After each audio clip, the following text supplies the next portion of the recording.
कक्षा प्लस के online platform पे आप सभी का स्वागत है। प्यारे विद्यार्थियों, साथियों, हम गणित विषय संबंधित विभिन्न पाठ्यक्रमों के ऊपर विस्तार से चर्चा करेंगे। तो आइए शुरुआत करते हैं। आज पहले महत्वपूर्ण विषय के बारे में, प्राकर एवं पूर्ण संख्याएं। गणित विषय के अंदर प्राकर एवं पूर्ण संख्याओं से संबंधित कुछ प्रश्न दिए जाते हैं जो कि विभिन्न भर्ती परीक्षाओं में आते हैं। उनसे संबंधित प्रश्नों के बारे में और इस पाठ्यक्रम के बारे में विस्तार से चर्चा करते हैं। सबसे पहले शुरुआत करते हैं कि गणितीय जो संक्रियाओं के अंदर अंक होते हैं वो कितने अंक होते हैं। गणितीय संक्रियाओं में कुल अंक 9 होते हैं, जिनको हम 0, 1, 2, 3, 4, 5, 6, 7, 8 और 9, इन्हीं संक्रियाओं से संख्याएं बनती है। उसके बाद महत्वपूर्ण संक्रिया होती है प्लस की, माइनस की, गुणा की और भाग की।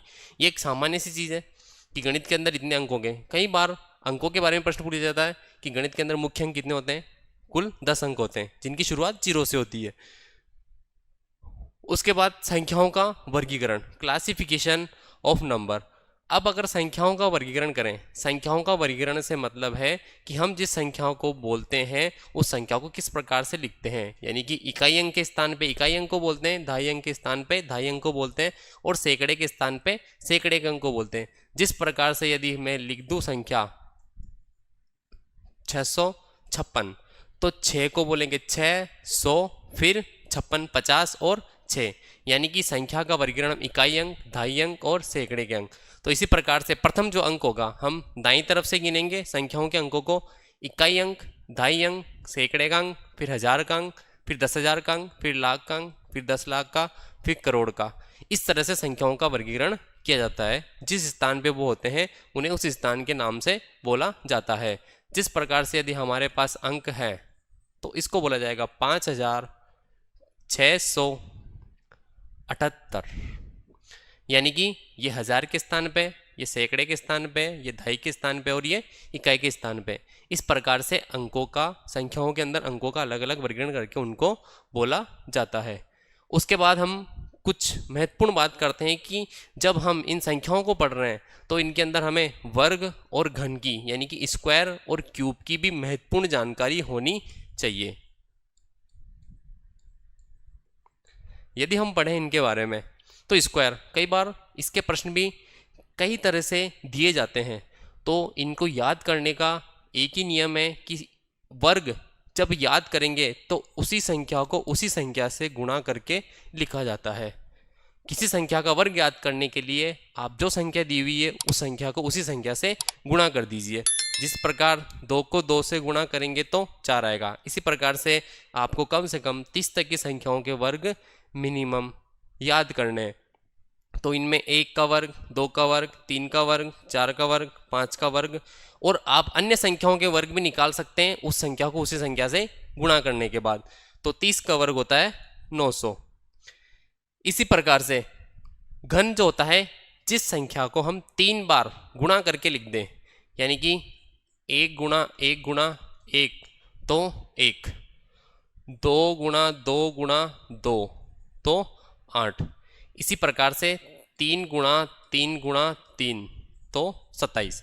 यानी कि यदि हम संख्याओं को 2 बार गुणा करके लिखते हैं तो वर्ग आ जाता है, और संख्याओं को 3 बार गुणा करके लिखते हैं तो उसका घन यानी कि क्यूब आ जाता है। या फिर हम दूसरे तरीके से ये भी कह सकते हैं, जो वर्ग संख्या है इसको पुनः उस संख्या से, उसकी पूर्व संख्या से गुणा कर दें, यानी कि उसकी जो आधार वाली संख्या है 2 से गुणा कर दें तो उसका घन आ जाता है। या फिर किसी संख्या को 3 बार गुणा कर देते हैं तो उसका घन निकल के आ जाता है। तो वर्ग और घन महत्वपूर्ण विषय है गणितीय क्वेश्चनों को सॉल्व करने के लिए। अब बात करते हैं प्राकृत संख्या की। गणितीय विषय के अंदर संख्याएं अलग अलग प्रकार की होती है। कुछ संख्याएं प्राकृत होती है, कुछ पूर्ण होती है, कुछ सम होती है, कुछ विषम होती है। उन सभी संख्याओं के बारे में विस्तार से चर्चा करेंगे इस क्लास के अंदर। गणित की वे धनात्मक संख्याएं जो 1 से प्रारंभ होकर अनंत तक चलती है। 1 से प्रारंभ होने का मतलब 1, 2, 3 और उसके बाद अनंत तक चलेगी। अनंत का साइड लेटा हुआ 8 होता है। तो वह संख्याएं जो 1 से शुरू होकर अनंत तक चलती है प्राकृत संख्याएं कहलाती है, जिनको हम नेचुरल नंबर भी बोलते हैं। इसे अंग्रेजी के वर्णमाला के एन से व्यक्त किया जाता है। नेचुरल नंबर है तो सीधी सी बात है एन से व्यक्त किया जाता है। सबसे छोटी प्राकृत संख्या 1 होती है। सबसे छोटी प्राकृत संख्या 1 होती है। अब बात करते हैं पूर्ण संख्याओं की। तो वे संख्याएं जो शून्य से शुरू होती है, इनकी शुरुआत शून्य से होगी और ये भी चलेगी अनंत तक। दोनों संख्याओं में एक ही डिफरेंस है, वो 1 से शुरू हो रही है प्राकृत संख्याएं, पूर्ण संख्याएं 0 से शुरू हो रही है। इनको अंग्रेजी में बोलते हैं वोल नंबर। इनको अंग्रेजी में बोला जाता है वोल नंबर।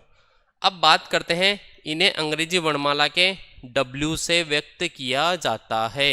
इन्हें अंग्रेजी वर्णमाला के W से व्यक्त किया जाता है। सबसे छोटी पूर्ण संख्या 0 है। सबसे छोटी पूर्ण संख्या 0 और सबसे छोटी प्राकृत संख्या 1।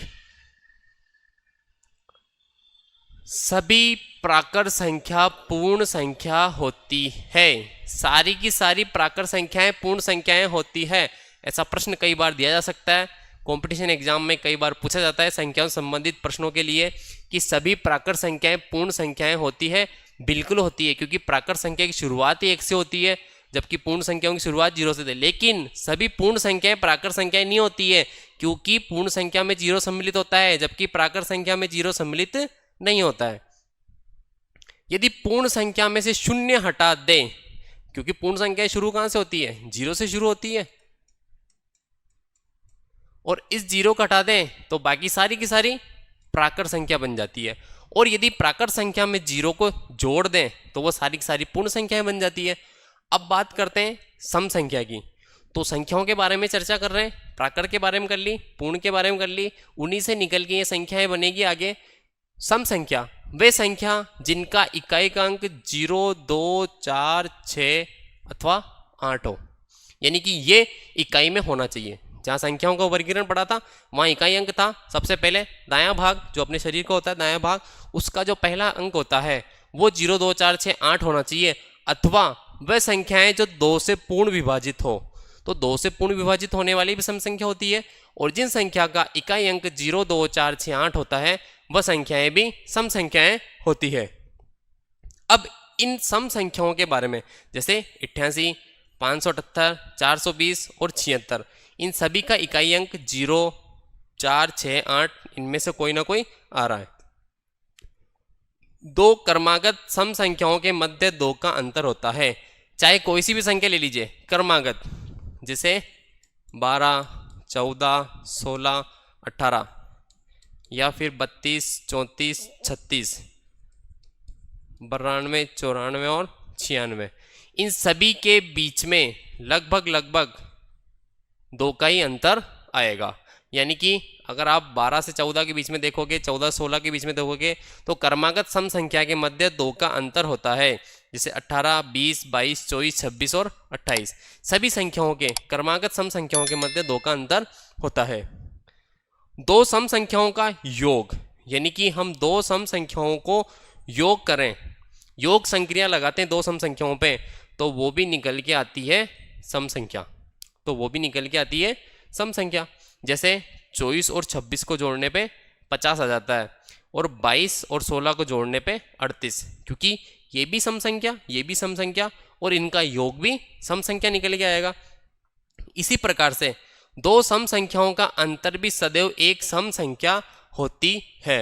यानी कि अगर हम 2 सम संख्याओं का अंतर करें, जैसे 24 में से 10 घटाएं तो 14 बचेंगे।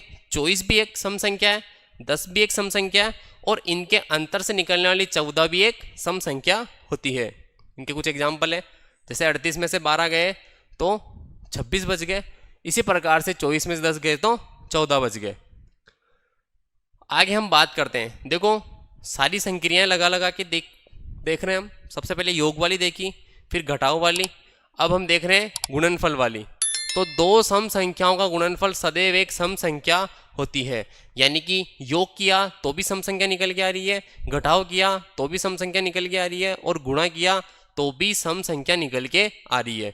यानी कि 2 सम संख्याओं को यदि गुणा करें तो सदैव सम संख्या निकल के आती है। इसी प्रकार से अब हम बात करते हैं विषम संख्या की। तो विषम संख्या ऐसी संख्या है जिनका इकाई का अंक 1, 3, 5, 7, 9 हो, यानी कि 0 2 4 6 8 नहीं हो तो उसके अलावा कौन से अंक बच गए 1 3 5 7 9, अथवा जो 2 से पूर्ण विभाजित नहीं होती हो, यानी कि जो 2 से पूर्ण विभाजित नहीं होती है वो विषम संख्या होती है, या फिर जिनका इकाई का अंक 1 3 5 7 9 हो वो भी विषम संख्या होती है। वापस इनके बारे में चर्चा करेंगे। दो क्रमागत विषम संख्याओं का अंतर 2 होता है और दो क्रमागत सम संख्या का अंतर भी 2 ही होता है। तो दोनों के लिए सेम ही बात है, क्योंकि क्रमागत रहेगी तो सीधी सी बात है 1 3 5 और 7 इनके बीच में अंतर हमेशा 2 का ही चलेगा, चाहे सम हो चाहे विषम, दोनों के क्रमागत अंतर जो होते हैं वो 2 आते हैं। दो विषम संख्या का योग सदैव एक सम संख्या होती है। वहां दो सम संख्याओं का योग सदैव सम संख्या था, लेकिन यहाँ विषम का योग भी सम संख्या निकल के आ गया, योग करने पर भी सम संख्या निकल के आ गया दो विषम संख्याओं का। और दो विषम संख्याओं का गुणा सदैव विषम संख्या होता है, यानी कि हम दो विषम संख्याओं को गुणा करें तो 13 को 3 से गुणा करें, 13 एक विषम संख्या है, 3 भी एक विषम संख्या है, और दोनों का गुणा 39, ये भी एक प्रकार की विषम संख्या है। यानी कि दो विषम संख्याओं का योग किया तो सम संख्या निकल गई, लेकिन दो विषम संख्याओं को गुणा किया तो वो निकल के आ गई विषम संख्या। वहां दोनों सम संख्याओं को गुणा करने पे सम संख्या निकल के आई थी।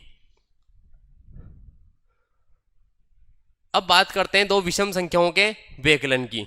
तो व्यकलन की अगर बात करें तो दो विषम संख्याओं का व्यकलन सम संख्या निकल के आता है, यानी कि केवल और केवल गुणा विषम संख्या आता है, बाकी सारे योग और व्यकलन वाले जो मान है वो सम संख्या के रूप में निकल के आएंगे। ये तो बात हो गई सेपरेट बात, सम संख्या की अलग हो गई, विषम संख्या की अलग हो गई। अब दोनों में कंबाइंड जो चलता है एक सम व एक विषम संख्या, आप कोई सी भी ले लीजिए, एक सम ले लीजिए एक विषम संख्या ले लीजिए और उनका गुणा करेंगे तो वो भी निकल के आएगा सम। देखिए इसमें तीन तरह की चीज हो गई। सम संख्या का गुणनफल, अगर सम प्लस सम गुणा करते हैं तो सम ही निकल के आता है, सम इंटू विषम करते हैं तो भी सम आता है, लेकिन विषम और विषम को गुणा करते हैं तो वो विषम निकल के आता है। एक सम व एक विषम संख्या का योग सदैव विषम होता है। दो सम संख्याओं को जोड़ किया तो दोनों सम संख्या निकल के आई। इसी प्रकार से दो विषम संख्याओं को जोड़ा तो वो भी सम संख्या निकल के आई, लेकिन एक सम व एक विषम संख्या का अगर योग कर रहे हैं तो वो विषम संख्या निकल के आती है। जिस प्रकार से 13 एक विषम संख्या है, 8 एक सम संख्या है, दोनों का योग किया तो 21, वो भी एक विषम संख्या निकल के आ गई। अब बात करते हैं अभाज्य संख्या की। ये ऊपर वाली बात थी सम संख्या और विषम संख्या की, उससे पहले बात हुई थी प्राकृत संख्या और पूर्ण संख्या की। अब हम बात करते हैं अभाज्य संख्या की। निकल के इन्हीं में से आ रही है, इन्हीं के अलग अलग पार्ट बन रहे हैं, लेकिन महत्वपूर्ण यह है कि इनको जो सोचने के तरीके हैं वो अलग अलग हैं। इनसे क्वेश्चन किस प्रकार से बनते हैं वो सारे तरीके अलग अलग हैं। वे संख्याएं जो एक अथवा स्वयं के अलावा किसी अन्य संख्या से विभाजित न हो, यानी कि वे संख्याएं जिसमें केवल एक का भाग जाता हो या फिर स्वयं का भाग जाता हो, तो वह संख्याएं अभाज्य संख्याएं कहलाती है, जिनको हम प्राइम नंबर भी बोलते हैं। अब बात करते हैं प्राइम नंबर 2, 3, 5, 7 और 11। ये सारे के सारे प्राइम नंबर हैं और आगे तक चलते रहते हैं। अब बात करते हैं 1 से 25 तक की सारी अभाज्य संख्याएं 2, 3, 5, 7, 11, 13, 17, 19 और 23 कुल 9 अभाज्य संख्याएं होती है। 1 से 25 तक कुल 9 अभाज्य संख्याएं होती है। उसके बाद बात करते हैं 26 से 50 तक। 26 से 50 तक की अभाज्य संख्याएं 6 होती है, जिनमें शामिल है 29, 31, 37, 41, 43 और 47। ये सारी की सारी अभाज्य संख्याएं जो 26 से 50 के बीच में होती है। और 51 से 100 के बीच में कुल 10 अभाज्य संख्याएं होती है। कई बार प्रश्न पूछा जाता है, डायरेक्ट प्रश्न पूछा जाता है कि 1 से 100 तक कुल कितनी अभाज्य संख्याएं होती है, तो हम जोड़ लेंगे। 1 से 25 तक की 9 होती है, फिर 26 से 50 तक की 6 होती है, फिर 51 से 100 तक की 10 संख्याएं होती है, तो टोटल 25 संख्या हो गई। लेकिन अगर अलग अलग प्रश्न पूछ लिया जाता है कि 1 से 25 तक कितनी होती है, 26 से 50 तक कितनी होती है, 51 से 100 तक कितनी होती है, तो तीनों के लिए अलग अलग मान है। 1 से 25 तक 9 होती है, 26 से 50 तक 6 होती है, उसके बाद 51 से 100 तक 10 अभाज्य संख्याएं होती है। अब बात करते हैं सहअभाज्य संख्याएं। सहअभाज्य संख्याएं ऐसी दो या दो से अधिक संख्याएं जिसका कोई उभयनिष्ठ अभाज्य गुणनखंड विद्यमान न हो, यानी कि वे संख्याएं जिनके बीच में कोई दूसरा गुणनखंड विद्यमान नहीं हो, जैसे 3 व 4। 3 के पहाड़े में आता है या फिर 1 के पहाड़े में आता है, और 4 जो है वो 2 के पहाड़े में आता है या फिर 4 के पहाड़े में आता है। तो इनके बीच में आपस में कोई गुणनखंड नहीं आ रहा है निकल के, इस कारण ये दोनों क्या होगी, सहअभाज्य संख्याएं कहलाती है।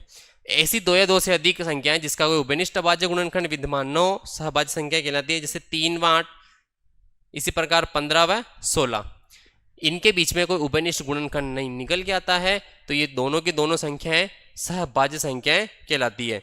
अब हम बात करते हैं हिंदी संख्या पद्धति की। हिंदी संख्या पद्धति में हम अंकों का निर्धारण करते हैं। यदि हमें 1 से 9 तक के अंक पता है तो हम हिंदी संख्या पद्धति के किसी भी अंक को निर्धारित करके लिख सकते हैं। जैसे अंक 1 को इस तरह से लिखा जाता है,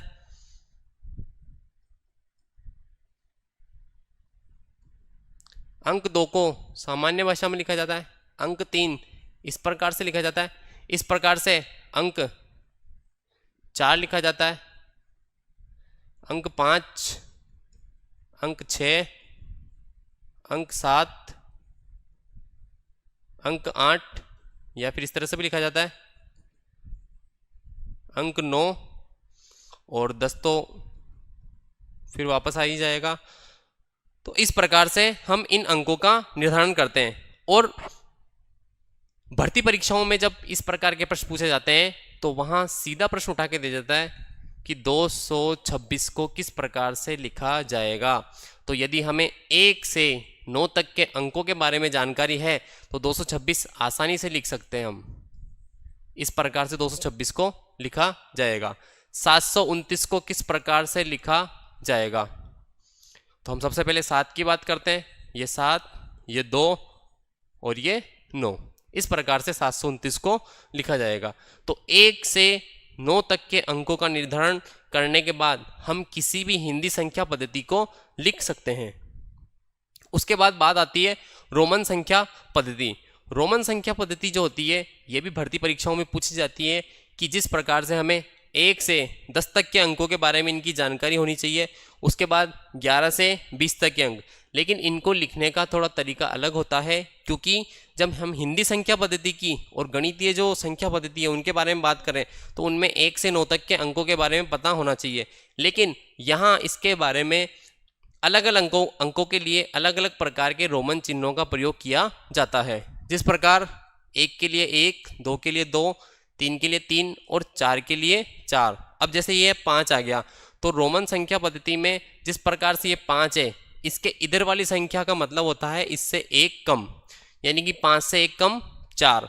और यही संख्या अगर इधर लग जाती है तो इसका मतलब होता है इसके साथ 1 जुड़ जाना।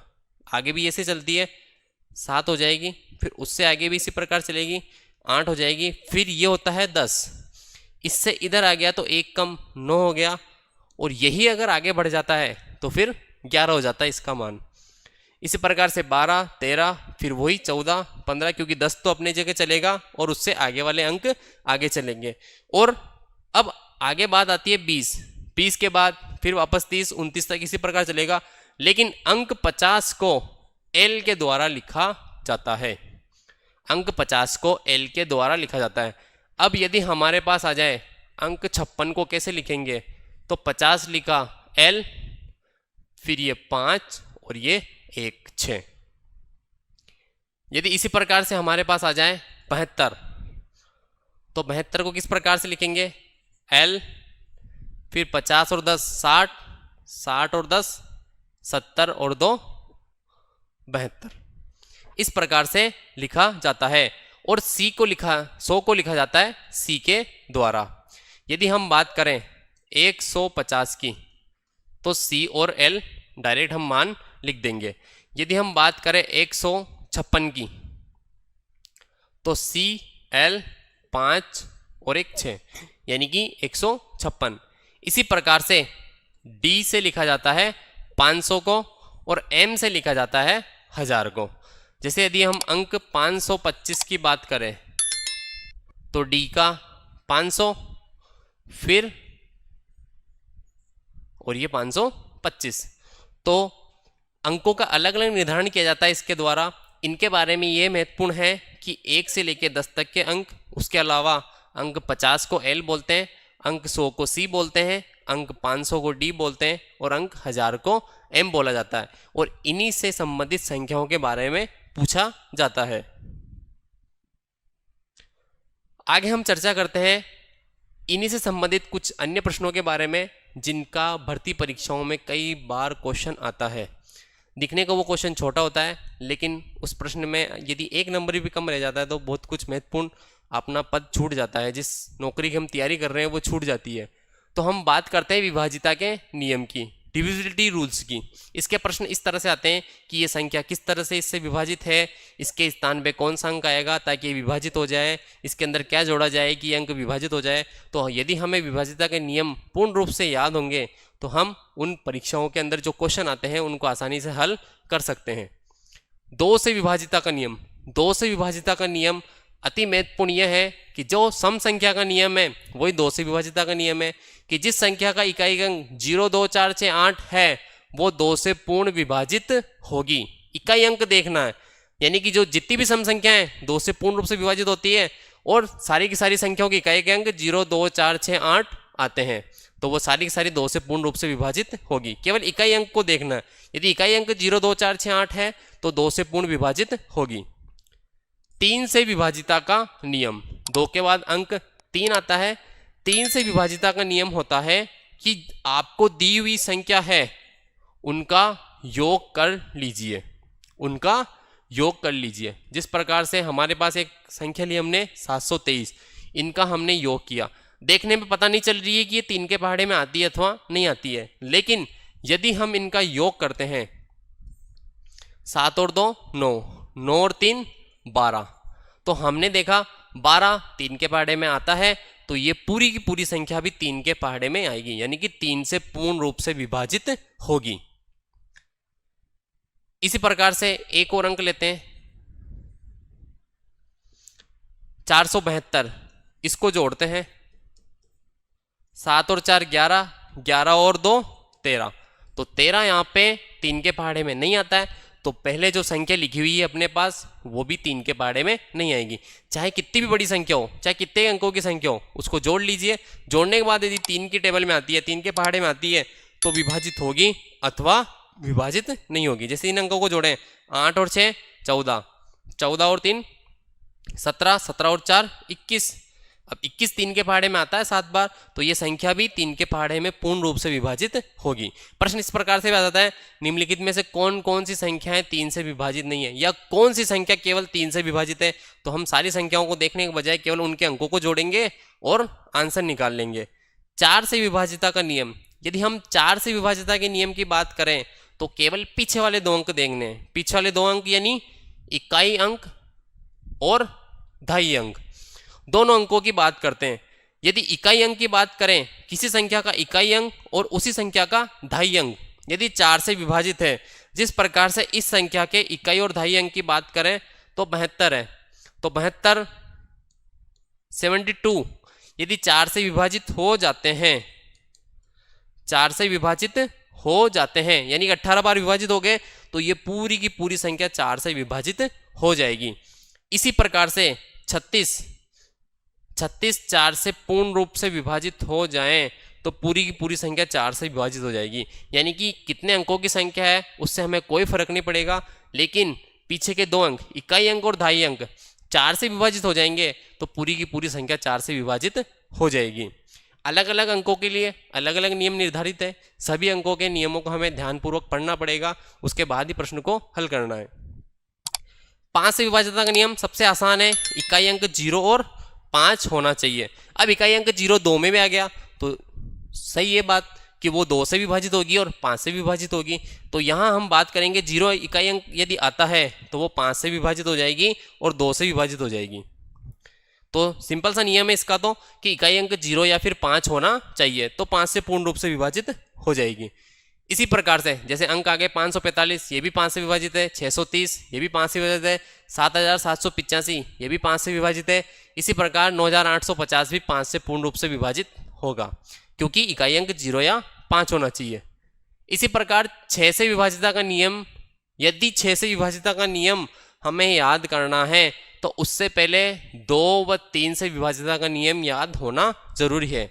2 से विभाजिता का नियम इकाई अंक 0, 2, 4, 6 अथवा 8 होना चाहिए और 3 से विभाजिता का नियम है संख्याओं का योग 3 से विभाजित होगा तो वह पूरी संख्या 3 से विभाजित होगी, और यदि दोनों ही नियम वहां पे लग जाएंगे तो वो संख्या 6 से विभाजित हो जाएगी क्योंकि अंक 6 जो होता है 2 और 3 का गुणनखंड होता है। 2 और 3 के जो गुणनखंड है वो अंक 6 के बराबर होते हैं। इस प्रकार यदि कोई संख्या 2 से विभाजित है और 3 से विभाजित है तो वो संख्या 6 से भी पूर्ण रूप से विभाजित होगी। तो सबसे महत्वपूर्ण बात तो ये है कि जिस संख्या का इकाई अंक 0, 2, 4, 6, 8 होगा, जिस संख्या का इकाई अंक 0, 2, 4, 6, 8 होगा, उनमें से ही कोई ना कोई संख्या 6 से विभाजित होगी। जरूरी नहीं है सारी संख्याएं हों, लेकिन उनमें से ही कोई संख्या होगी क्योंकि 2 से विभाजिता का नियम केवल 0, 2, 4, 6, 8 पे काम कर रहा है। तो यहाँ भी जो सम संख्या होगी वही 6 से विभाजित होगी, विषम संख्या 6 से विभाजित नहीं होगी। जबकि 3 के लिए नियम है कि विषम संख्या भी 3 से विभाजित हो सकती है। तो यहाँ हम बात करें 642 की, तो 642 में पहले इकाई अंक 2 आ गया तो 2 से पूर्ण रूप से विभाजित हो जाएगी, और 6 और 4 10 और 2 12, यानी कि टोटल इसका 12 आ गया। 12 3 से विभाजित है तो 6 से भी ये संख्या पूर्ण रूप से विभाजित होगी। इसी प्रकार 876 इकाई अंक 6 आ गया यानी कि सम संख्या आ गई तो 2 से पूर्ण रूप से विभाजित है। अब यदि हम अंकों का योग करें 8 8 7 15, 15 और 6 21, 21 जो है 3 से विभाजित होता है तो ये अंक 2 से विभाजित है, 3 से विभाजित है तो 6 से तो विभाजित होगा। 7 से विभाजिता का नियम, अब देखिए 7 से विभाजिता का नियम किस प्रकार से है। यदि किसी संख्या का इकाई अंक का दुगना किया जाए, यदि किसी संख्या का इकाई अंक का दुगना किया जाए, जिस प्रकार से हम एक संख्या ले लेते हैं 455 लिया और उस संख्या को शेष संख्या में से घटा दिया जाए और शेषफल 0 या 7 या 7 से विभाजित हो जाए या 7 का गुणज आ जाए तो वह संख्या 7 से पूर्ण रूप से विभाजित होगी। जिस प्रकार से इसका इकाई अंक है 5 तो शेष संख्या अपने पास बच गई 45, और उस संख्या का दुगना 5 का दुगना 10, 45 में 10 गए तो बचे 35। तो यदि शेषफल 0 या 7 का गुणज आ जाए, यदि 0 आता है तो भी सही है, 7 का गुणज, क्या 35 7 का गुणज है? बिल्कुल है, 35 7 का गुणज, तो ये पूरी संख्या भी 7 से विभाजित होगी। ये पूरी संख्या भी 7 से विभाजित होगी। इसी प्रकार से 8 से विभाजिता का नियम, एक संख्या और ले ली जाए 7 से विभाजिता की, 315। 315 में इकाई अंक है 5, इसका दुगना किया 31 माइनस 10 तो यहाँ पे मान आ जाएगा 21। 21 7 के पहाड़े में आता है। इस प्रकार से ये संख्या 7 से पूर्ण रूप से विभाजित हो जाएगी, यानी कि इकाई अंक का दुगना करके शेष संख्या में से घटा देना, और ये क्रम लगातार जारी रखना है घटाने का, तब तक घटाना है जबकि इकाई अंक या शेषफल आपका 0 या फिर 7 का गुणज ना आ जाए। 7 से विभाजिता के नियम के लिए 8 से विभाजिता का नियम, अंतिम 3 अंक, जिस प्रकार 4 से विभाजिता के नियम में हम अंतिम 2 अंकों की बात करते थे, इकाई और दहाई वाले अंक की, यहाँ 8 से विभाजिता के लिए अंतिम 3 अंक के बारे में हमें जानकारी लेनी है। अंतिम 3 अंक इकाई अंक, दहाई अंक और सैकड़े का अंक। तो जैसे संख्या है 36 64, इसका इकाई अंक, दहाई अंक और सैकड़े का अंक। तीन अंकों को ले लेते हैं, संख्या आगे कितनी बड़ी हो हमें केवल पीछे वाले 3 अंकों से मतलब रहेगा, यदि 8 से विभाज्यता का नियम हम ज्ञात करते हैं तो।